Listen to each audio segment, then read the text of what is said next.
အမရဲ့အဖွားတွေကအမားတို့ငငယ်လေးပေါ့နော်မွေးခါသား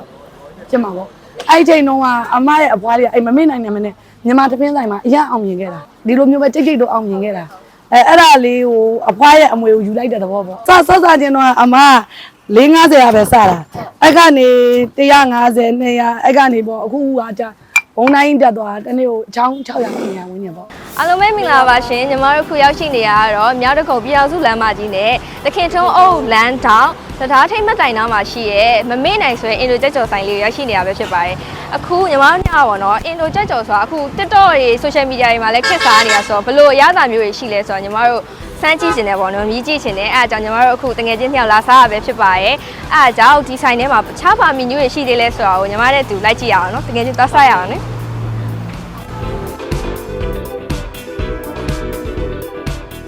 ော်မင်္ဂလာပါအမားတို့ဆိုင်မှာဘာရရလဲမသိဘူးဟုတ်ပါမင်္ဂလာပါဟုတ်တာလေအမားတို့ဆိုင်မှာကပေါင်ချမ်းရှိတယ်ညီမလေးဟုတ်ပြီးတော့ကြတော့ရေမုံရှိတယ်ပေါင်ချမ်းကတော့တပေါင်းရေမုံကကြတော့တောင်းနဲ့တောင်းဟုတ်ကဲ့ပေါင်ချမ်းကမှသမင်းထည့်ရင်သမင်းဟာသူကပဲပြတို့ခရမ်းသီးတို့ပါတယ်အဲဆိုရင်ပေါင်ချမ်းနဲ့ဆိုရင်တောင်းနဲ့တောင်းသမင်းပါတယ်ဟုတ်ကဲ့ရေမုံကြတော့ဒါမျိုးနဲ့ပါရင်သမင်းပါရင်တောင်းလေးတောင်းဟုတ်အဲ့ဆိုပေါင်တစ်ခုရေမုံတစ်ခုအဲ့ဆိုပေါင်တစ်ပွဲရေမုံတစ်ပွဲညီမတို့ဟုတ်သမင်းနဲ့ဟုတ်ကဲ့ပါဟုတ်စားပွဲပါရှင်ဟုတ်ကဲ့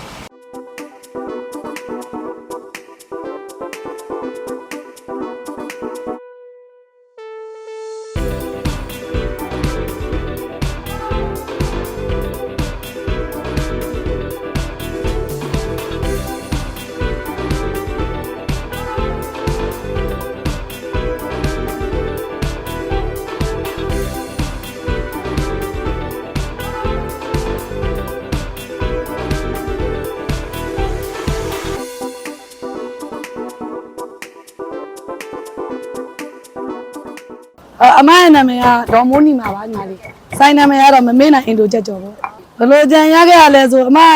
2019လောက်ကလေစင်ကူသွားတော့ဒီအင်ဒိုချက်ကျော်ဆိုင်မှာဟိုတန်းစီပြီးစားခဲ့ရတယ်ပေါ့နော်အဲ့ကလေးကအရန်သဘောကျခဲ့တာအဲ့ကလေးကဖွင့်ကျင်တာပေါ့ပြောကျင်တာအခုဒီ2လပိုင်းလောက်မှာဒီ TikTok ကိုကြည့်နေဖန်ဖြစ်နေတော့ငါဖွင့်ကျင်တဲ့ဆိုင်လေးပဲပေါ့ဆိုပြီးတော့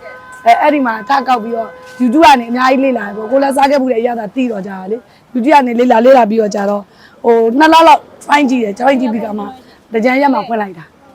ဟုတ်အရင်ကရောအမအဲ့လိုမျိုးတခြားဆိုင်ခွဲတွေရှိရယ်တင်းစိတ်တိုက်စားပွဲဆိုဟုတ်လားကြောင်မြောင်းပါပေါ့ဟုတ်တယ်အဲ့မှာရောင်းမှုတာပေါ့အဲ့မှာဒါရောင်းတာမဟုတ်တခြားမီနူးတွေအမေ150နေရာလောက်ရှိရယ်ဒီမီနူးကဒီမှာတီးတန့်ရောင်းတာဟုတ်ဒီမှာစားဖွင့်တော့ကလည်းမီနူးကအမ15မျိုးလောက်တော့ဖွင့်တယ်ဒါပေမဲ့ဒီမီနူးနဲ့ဟိုပြုတ်သွားတော့ကြာလေမနိုင်တော့လို့ဒါကိုပဲအဓိကရောင်းလိုက်တာပေါ့အမအနေနဲ့တော့ဒါပထမဆုံးဖွင့်တာပေါ့နော်ကြက်သားတွေကိုအမတို့ကဝယ်တယ်ပေါ့ဝယ်ပြီးသွားရင်အမတို့တေချာတန့်စင်အောင်ဆေးတယ်ပြီးရလျင်လှီးပြီးတော့ကြတော့အမတို့ဒီ CB ချက်ကိုပဲအမတို့သုံးတာလေဒါပေမဲ့ CB နှမ်းပြအောင်လို့အမအဲ့ဒီထဲမှာဂျင်းရစပလင်ရပြီးတော့ကြတော့စနွန်းဆိုရင်အမောက်ပေါ့နော်ဟောပြီးတော့ကြတော့ကြက်သွန်ဖြူပေါ့ဟိုအမှန်တော့စနွန်းဟိုအပင်လေတို့ဒီမှာတို့မြန်မာပြည်မှာစနွန်းအချောက်ပဲရှိရစနွန်းတက်ကအဲ့အစိုးလဲအခုတော့စိုက်ထားတယ်အိမ်မှာအဲ့လိုစနွန်းတက်နဲ့အဲ့လိုမျိုးကြိတ်ပြီးတော့လုံတော့ပုံမွေးတာပေါ့အဲ့လိုမျိုးအနစ်ကိုကြိတ်တယ်ပြီးရင်အရသာမုတ်ဆက်ထားတယ်ပြီးတော့တံပူတာအမုတ်ကလေးနဲ့အမားတို့ကအဲ့လိုမျိုးလဲကြော်တာပထမပိုင်းတော့ပြုတ်တာပြုတ်ပြီးတော့အခါမှာဒီတံပူတာအမုတ်ရိုးတွေကတံပူတာအမုတ်နဲ့အဲ့လိုမျိုးတွေဖြော်ပြီးတော့ကြော်တာတချို့ကြလဲတံပူတာအမုတ်နဲ့ကတ်တာကိုမကြိုက်ဘူးမကြိုက်ရင်လည်းဒီတိုင်းလေးပုံမှန်ကြော်ပေးတယ်ဟိုနောက်ရက်ကြရင်တော့တခြားမျိုးတွေအတွက်ကိုဒီ pre order ကောက်ပြီးတော့အဲ့လိုဒလီသမားတွေနဲ့ချိန်ပြီးပို့ဖို့အစီအစဉ်ရှိတယ်ဟုတ်ကဲ့ပြီးတော့ Time City မှာအမှ6လပိုင်းဖွင့်တယ်ဖူးကောက်မှာဟိုက Time City ဖူးကောက်4လွှာမှာလေ local kitchen လေအဲ့ဒီမှာအမှဖွင့်ဖို့ရှိတယ်6လပိုင်းမှာပြီးရင်ကြောင်မြောင်းမှာလည်းဖွင့်ဖို့ရှိတယ်ဟုတ်ကဲ့အခုဒီမှာများတော့မျိုးနယ်မှာတော့ foodie for delivery ရဲ့နောက်ထပ်ဟိုဖူးပန်နာရဲ့ Grab ကဲအဲ့ဟုတ်မနက်7:00နာရီကလေးကကြာနေအခုဆိုရင်အဘတို့ဆိုင်ဖွင့်တာ10:00နာရီမနက်9:00နာရီ10:00နာရီကလေးအော်ဒါတင်တာပွဲ60ကျော်လောက်ရှိတယ်အခုဒီမှာထိုင်တာတွေရောပါဆိုအဲ့အကြောင်းမနိုင်မနှင်းဖြစ်တာပေါ့နော်အမောက်စီမာကလေပါဆယ်တွေအများများတယ်ဟုတ်ပါဆယ်အများများတယ်ပြီးတော့ဖူးပန်တာတွေအများများတယ်ထိုင်စားကကြတော့အဲ့လိုမျိုးသူတို့ဟိုတိတ်မဆောင်အောင်ဆိုထိုင်စားတွေလည်းရှိတယ်ဟုတ်တယ်ပထမ15မျိုးလောက်တယ်မနိုင်တော့လို့အမအင်ဒိုချက်ကျော်တီးတန်လောက်တယ်နောက်ထပ်တစ်မျိုးတိုးဖို့တော့ရှိရဲ့အင်ဒိုအစားအစာပဲဒါနဲ့ဆက်ဆက်မှုရှိတဲ့အစားအစာအဲ့ဒါလေးလည်းအမတိုးဖို့ရှိပါတယ် စားကောင်းတယ်လို့တော့ပြောကြတာပဲဒါပေမဲ့စောင်းရတာကိုတော့အရင်အားနာမိတယ်တကယ်အားနာတယ်အဲကြောင့်တနေ့တည်းတော့စိတ်ပင်ပန်းသလားတော့မမင်းနဲ့ ဟိုဒီမှာတရားမိုင်းနေရောပဲ အားစားကျင်နေပြီ ဟုတ်တယ်ကိုင်းနေတယ်နော် မီးကြည့်ရအောင်ဒီမှာတက်မြသီးလေးရောက်ပါတယ် အားတော့ငရုတ်ဒီနဲ့စားကြည့်တယ်နော် နှင်းကြည့်လိုက်အောင်မယ် ဆက်စုံမွေးရယ် ဟုတ်လား ဆက်ကြည့်ပါဦး ရုပ်သီးကအဆက်မဲ့တယ်နော်ဒါအချင်းတင်တယ်ခင်းတဲ့ဒီဆော့ပြီတို့စားကြည့်လိုက်စားကြပါဦး ဆက်တယ်အစမစားနိုင်တော့ဆက်လျှော့စားပို့ပြီးတော့ကောင်းမယ်ထင်တယ်ငါတို့ဆက်နေတော့ သူကလေကောင်းတော့ကောင်းပါခင်းတင်ဒီအနှစ်လေးနဲ့လောက်ထားအောင် တမြန်လေးလည်းရှိရပေါ့နော်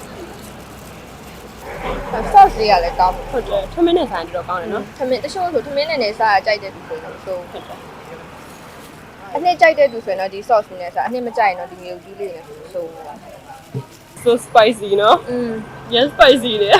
အဆက်မစားနိုင်ဆိုရင်တော့နည်းနည်းမြုပ်ကြီးကိုနည်းနည်း short ထည့်ခိုင်းပါ ဟုတ် တော့ တယ် သူကဘေးမှာအဲ့လိုမျိုးပဲပြားလေးတွေလည်းပါတယ်တခွားသီးရယ်ပြီးတော့ခရမ်းသီးလေးတွေလည်းပါတယ်ပေါ့နော်ဆက်လက်ရွက်လေးနဲ့ပေါင်ကလည်းတော်တော်ကြီးကြီးပါတယ်အစားနဲ့လူဆိုရင်တော့ကုန်မှာမဟုတ်ဘူးညီမတို့ဆိုလည်းမကုန်တော့ တ ဘူး ပွဲ2ယောက်တောင်စားလို့ရတယ်နော် ဟုတ်တယ်အစားနဲ့ဆိုရင်တပွဲကို2ယောက်စားရင်တော်တော်လောက်တယ် portion နဲ့တော်တော်များရဲဆိုတော့ အဲ့ဒါရင်ညီမတို့ဆက်စားလိုက်ပါဦးမယ်အားလုံးပဲတက်တာပါ